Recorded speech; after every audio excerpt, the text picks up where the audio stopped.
welcome back to another episode of the Female Empowered Podcast. I don't know what that voice is. Anyways, sorry about that. So today on this episode, we are going to be talking about the difference between marketing and sales. Oftentimes we hear sales and marketing. We hear sales and marketing, marketing and sales. We hear both linked together, but they really are two different things. And we need both of them in the industry that we are in, because we need to market our services to let people know what they are, and then we need to sell our services. And they're two very different things. And it's important that we understand the difference in the event that we want to hire a marketing team or a sales team, or you want to have your front desk person do some marketing or some sales. And frequently that doesn't work out great, because if someone's really good at a skill set including involving administration, customer service, marketing and sales is very different. Okay, so they're not all in the same wheelhouse. So what I'm going to do today is talk really about, break down each thing and examples of each in your business, and ways that you can tell if your marketing is working or if you have marketing issues, and ways to tell if your sales is working and if you have sales issues and what to do about them. All right, good to go. Okay, so I'm going to actually read the definition of each just so you can see what the difference between marketing and sales is. So marketing is defined as strategies and actions a business takes to promote its products or services to potential customers. It encompasses everything from branding. So branding is marketing, content creation, social media, email campaigns, advertising, public relations. The primary goal of marketing is to create awareness and generate interest in your offers. So it's basically, in a nutshell, how do people learn about you, learn about your services, and come to know, like, and trust you? Okay, so that's basically what marketing is. Marketing is you're telling the market all about you and why they should eventually buy from you. Okay, now sales. Sales focus on converting these interested buyers generated by marketing into actual transactions. It's the process of guiding potential customers through the decision-making journey and closing the deal. Sales activities include direct interaction with prospects, addressing objections, and facilitating the purchase process. All right, so in a nutshell, marketing is how you get people in the door. Sales is how you get people to pay for your services. So sales is the transaction. Marketing is the lead generation, maybe we could say. Okay, so that's the difference. And they are two different skill sets, all right, and two different outcomes. So let's talk a little bit about real life examples here. So let's talk Pilates studio. Okay, you can interchange yoga studio, private pay physical therapy clinic, massage, bar, spinning. I'm going to use Pilates because that's my niche. So Pilates studio, Pilates in the Grove. Okay, so our marketing efforts include things like social media, organic, and paid. Okay, again, those are two different things. Organic and paid, they're both marketing though. And what we do is we showcase the benefits of Pilates, okay, in a way that aligns with the target buyer we want to attract. Now, in conjunction with our social media, we have blog content that also shows us as experts in this field. Okay, we send out newsletters to our audience. These build awareness and attract potential clients to our studio, right? So in order to get marketing right, you need to know who you are trying to attract very specifically. Okay, age, demographic, education level, what is a transformation they're looking for, right? Are they looking for convenience? Are they looking for high quality? Are they looking for status? Are they looking for efficiency? Are they looking for experts? Okay, what is it that what is their problem and how do you solve it in your unique way? All right, so that's marketing at Pilates and Growth, right? So now let's give you a sales example. Okay, so now we do a paid ad to our new client special. Now we get someone that shows interest in that new client special by clicking on the ad and giving us their information. And then we reach out, we get them to come into the studio. Now is when the sales process kicks in. We start this sales process as soon as they show interest in our offer. How do we do that? We do that very specifically. It's a very, very built out process and system. So as soon as they show interest, they automatically get a text that says, thank you for showing interest. We also have very strategically built out where depending on where they showed interest, the text is customized to that. So let's say they showed interest on our team. They filled out a contact form for wanting our new client special. That's 2 private sessions. So the text that they will get immediately is, we're so happy you're interested in booking 2 private sessions with us. Which location is more convenient for you? And if you give us a day and a time, we will get that scheduled as soon as possible, right? So they get that. Immediately after that, maybe not immediately, I think it's like a couple hours, they also get an email with the same thing. All right. Now they book their session. We have their session booked. Prior to them coming into the session, they get a welcome email that has where to park, where to find the location, what to wear to their first session, what they can expect, and that we're looking forward to meeting them. Okay, so that's before they even come in. Then they get a text reminder before as well. Then they come in. Now we have our personal touch points. So we have their name on a little plaque at the front desk that says welcome. We only use first names. Okay. Then they're greeted by the front desk team. They're greeted by the instructor. They go through their session. At the end of the session, we're already giving them information on what is the very next step for them to purchase.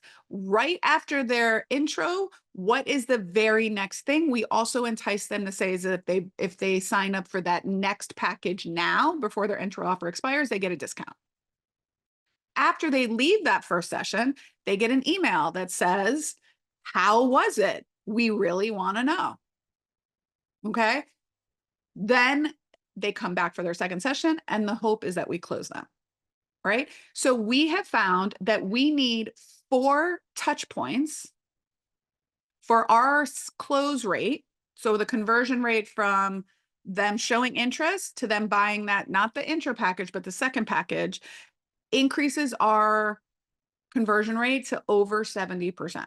Now, those touch points can be combined of text, email, in-person communication, over the phone. So as long as we hit those 4, our conversion rate is like over 70%. So we really try to hit 4. Okay. And a combination of text, email, in person, over the phone. All right. So what is the key difference of these 2 things? Marketing creates opportunities and gets potential buyers to know, like, and trust your brand. Sales then sees those opportunities and converts these people into paying customers' revenue. So how to determine now if your business has a kink in one of those chains? Do you have a sales problem or do you have a marketing problem? And how do you know? Or maybe you don't have either. All right. So signs of a marketing issue, or that you need to pay more attention to your marketing. Okay. Number 1, very few leads or inquiries. So leads are potential clients. So you're getting very few leads. That means maybe few people are walking in the door, or if you do have a paid ad out there, very few people are clicking on the ad, taking the action they want on your ad. You're getting not very many people on your website. You can see all of this in Google Analytics. You are not getting a lot of people calling or scheduling online. So you're not getting a lot of leads or inquiries. All right.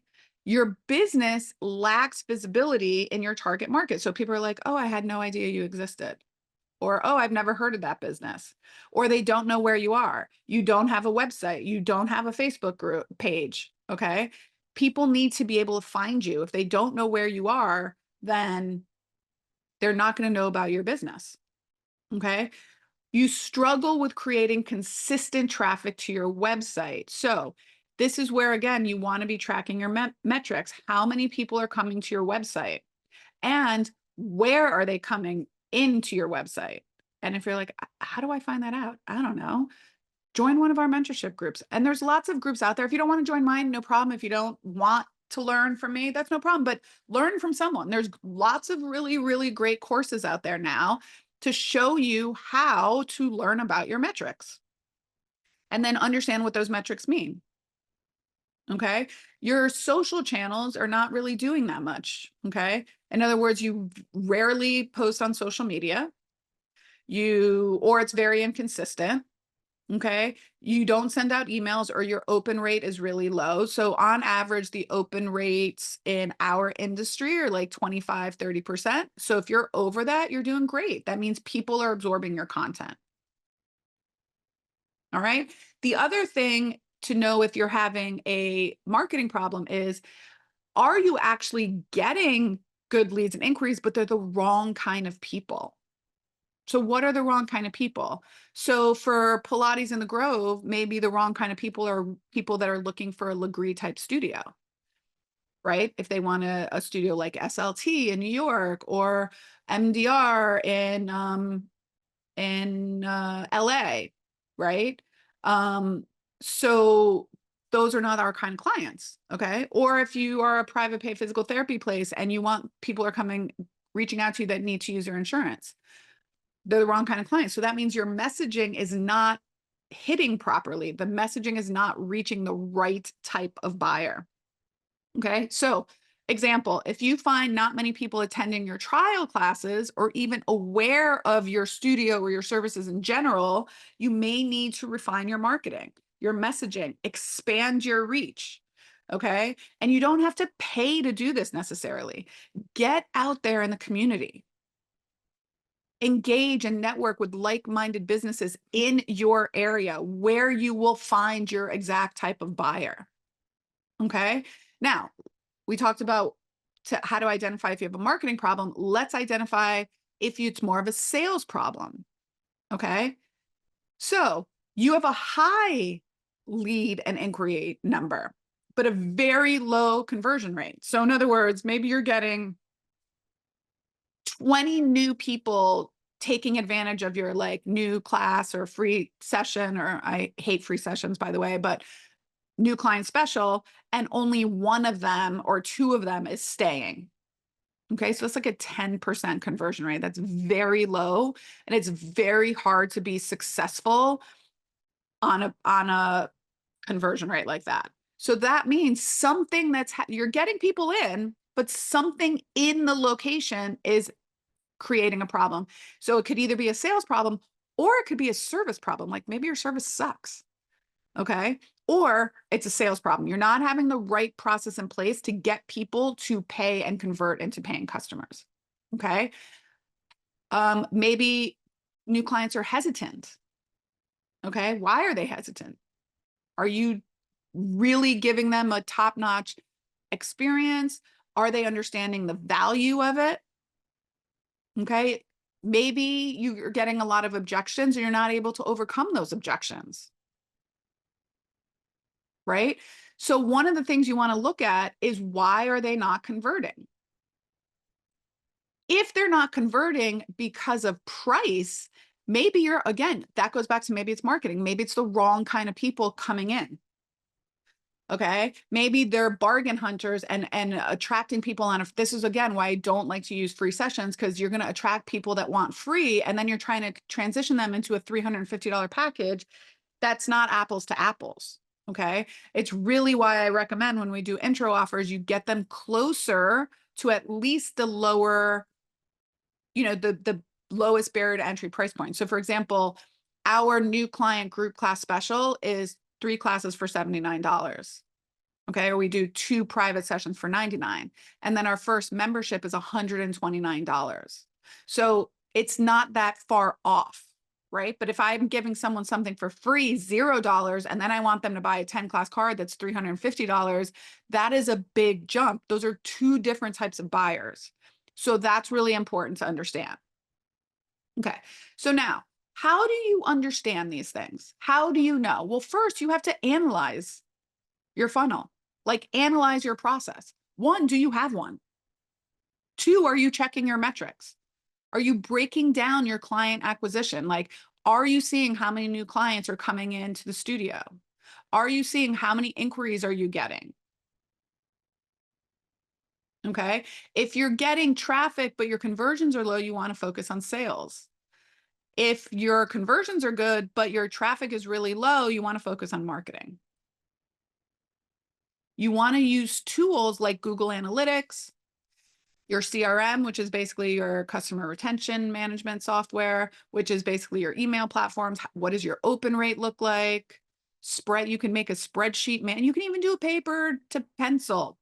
Okay. If you really, really want to be archaic about it, ask for client feedback. So how do you know why people aren't converting? Ask them. Ask them. You won't get answers from everybody, but reach out to them. Why did you not convert? I'd love to hear. We just want to know. Some things you can fix and some things you can't. All right. When people, after every first session, they get something like, how was your first class? And we ask like 5 very specific questions. And we're looking for, did we do a great job? And if we didn't, is it something that we can improve? Okay. So now, when you're tracking these things, the other thing is you might be like, well, I don't know, is that good or bad? Right. So I don't know,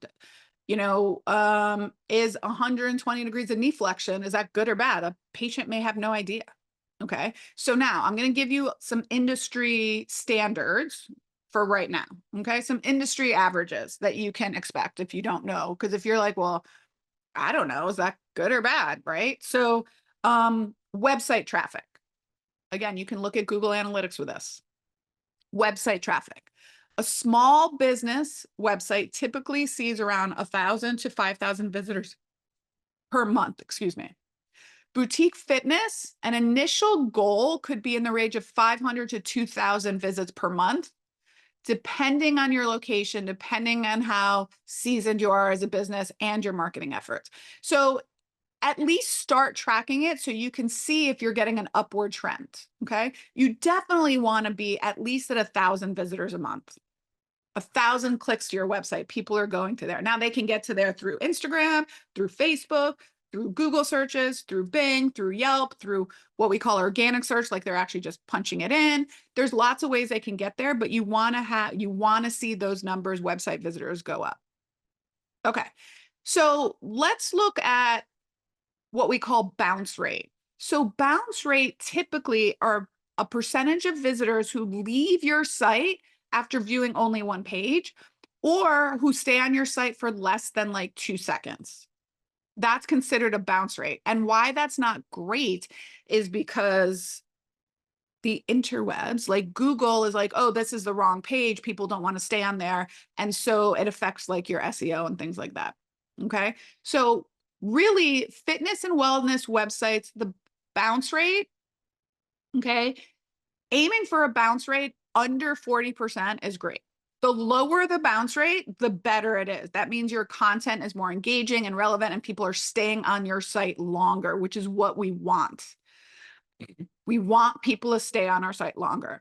And ideally, you can even track certain people to where are they coming in from and where are they leaving? Okay. Where are they leaving? Are they jumping around to your blog and your schedule page? Again, that's why your website is really a really, really important tool to make sure that when they're there, they understand the exact next step they're supposed to take. So that like buy now, schedule here, start here button should be really prominent on that homepage. Okay, let's talk about conversion rates. We've talked about those a little bit already. Conversion rate is converting someone from a lead to a paying customer.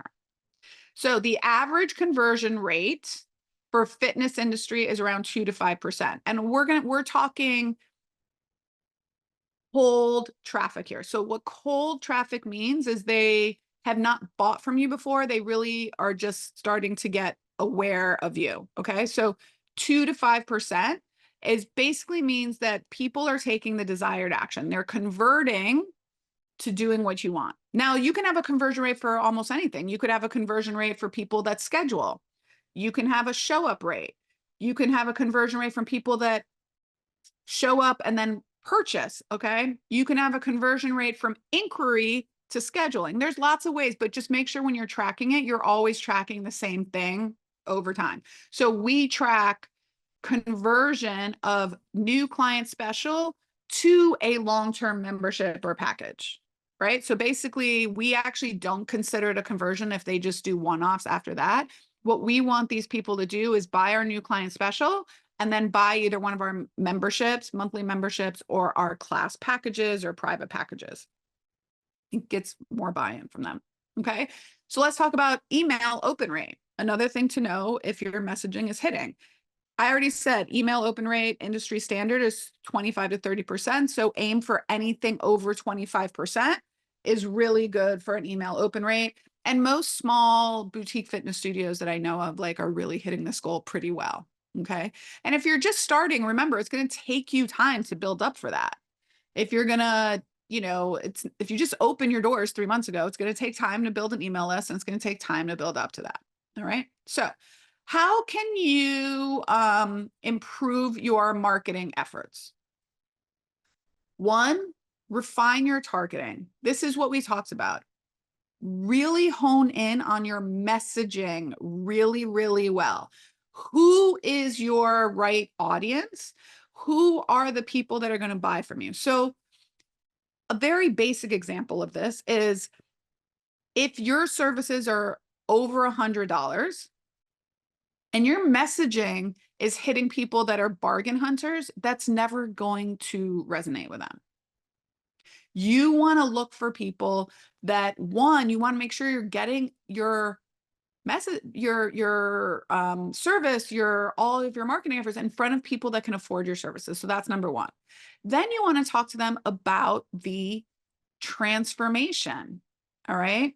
I'm going to do another episode that talks about the knowledge level, the awareness of the person you're going after. So for example, there are people we call problem aware. That means they're aware they have a problem but they might not know there's a solution to it. And then there's people that are problem unaware. They have no idea that what they're suffering from is a problem. Okay. Those people are really, really hard to convert because they have no idea that what they have is a problem. All right. So refine your targeting, improve your content quality, stick with consistent branding. Sometimes I go on people's Instagram pages or social media and it's all over the place. I'm like, I don't even understand what you do. What is your brand color? It's all over the place. Okay. What is Lululemon's brand color? It's red. Okay. What is Athleta's brand color? It's purple. All right. There are brands that they even know their color, their logo. That is branding and that is marketing. So make sure you stay consistent. Use similar filters, use the same font all the time. Stay consistent. So improve your content quality. Leverage SEO, search engine optimization. I have a really great course on my online library about search engine optimization by our content team. So this takes time also. This takes time, but really leverage your search engine optimization. Specifically for brick and mortar businesses, your location should be on your Instagram bio and your Facebook bio and on your website. Very clearly serving the South Florida market, serving Miami and neighboring communities, servicing Denver, Colorado. Okay. If you're an online business, that's different. But if you're a brick and mortar, people should be able to see exactly where you're located. If you go on Pilates in the Grove Instagram, you will see South Florida. I think it says Miami, Coconut Grove, South Miami. So Coconut Grove and South Miami are two different neighborhoods in Miami. So people know where we are located. Use search engine optimization on your website. You should have locations on there in your keywords. Okay. Use social proof, testimonials, success stories from your current clients. This builds trust for potential buyers. Reviews, ask for reviews, ask for them. Having over 500 reviews helps your Google listing. So do that. Okay. Use social proof, ask for reviews, put them on your website, use them on social media, tell stories about them. That's how you can improve your marketing.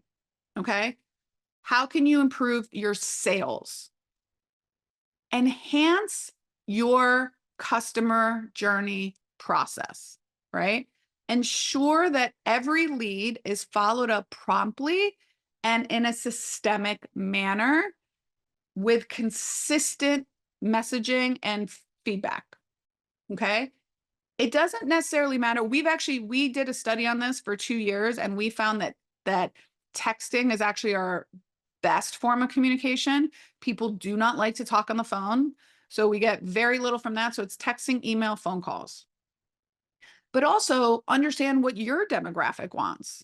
Okay. If you know that your people like a phone call, then do a phone call. I personally do not want to talk to anyone on the phone. I really don't. I don't like to do it in my personal life. I don't like to do it to have to schedule something. So oftentimes, so there was actually a business in our FitBiz Foundation's membership, and I was trying to schedule on her platform because I wanted to go to her studio. And I said, if I wasn't specifically going because I wanted to check out your studio, I wouldn't have completed the process because it was too confusing and time consuming. I want to be able to do things very easily. So make sure that the scheduling process and the sales process is easy and consistent. Okay. Make sure you train your team in sales techniques. They should understand how to handle objections. They should be able to communicate effectively and be able to close the deals confidently. So in our studio, we talk about asking permission-based questions. So let me give you an example.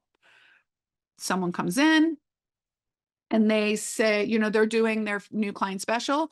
Our script, and it's not literally follow these exact words, we empower, we teach, we educate our staff on what they should do. So it's, hey, Christa, how was your class? What'd you think? Okay. And by the way, this is already after the instructor specifically came up to me and said, what'd you think? Do you have any questions? I thought you did a great job. Here's what I would recommend next time. On my way out, the front desk is asking me the same thing, right? Tiffany at our front desk saying, Christa, what'd you think? Yeah. Did you enjoy it? Yeah. Well, so listen, I'd love to give you some information on the additional memberships as we're getting into the fall, like we get really busy. So if you like it, let me ask you, is it okay if I ask you some questions? That's permission-based questions. Yeah, sure. Go ahead. We could say, are you looking to do this regularly, like 3 or 4 times a week? Or do you think this will be an adjunct to some of your other exercises? Listen what they say. Okay, so it sounds like maybe you're going to be doing this in conjunction with something else. So my recommendation would probably be that 4-class a month membership. You can always start with that. It's the lowest price point right now. It's the best value. And then if you start coming 2 or 3 times a week, we can upgrade you at that point. Okay. Then even if they're like, well, I have to think about it, I have to talk to my husband. You could even say, would it be okay if I asked you what you thought your husband might like? Is there anything I could answer for you that you might be able to relay back to him? Okay, so we're really training our team. We want to make clear offers. So sometimes I see people, there are too many things. And when people are overwhelmed, they make no decision. So streamline your offers. At Pilates in the Grove, we have memberships and we have class packages. We have 3 different memberships, we have 2 different class packages. So who are they for? Class packages, you're going to pay a little bit more money per class, but they want the convenience of not being locked into a monthly membership. Maybe they travel, maybe their work schedule is all over the place. They just want to buy 10. They're willing to pay a little more. Fine. Okay. I'm a class package type of person because my schedule changes all the time. People that know they want to be consistent, they know they're going to come 4 times a month or 8 times a month, the memberships are a better deal for them. It's lower price point, it's more value, and they live here, they know they'll be consistent, they know, and even if they come 7 times instead of 8, it's still less money than a class package. So our team knows exactly what questions to ask and exactly what type of package to offer to these individuals. It's not confusing. It's very easy. All right.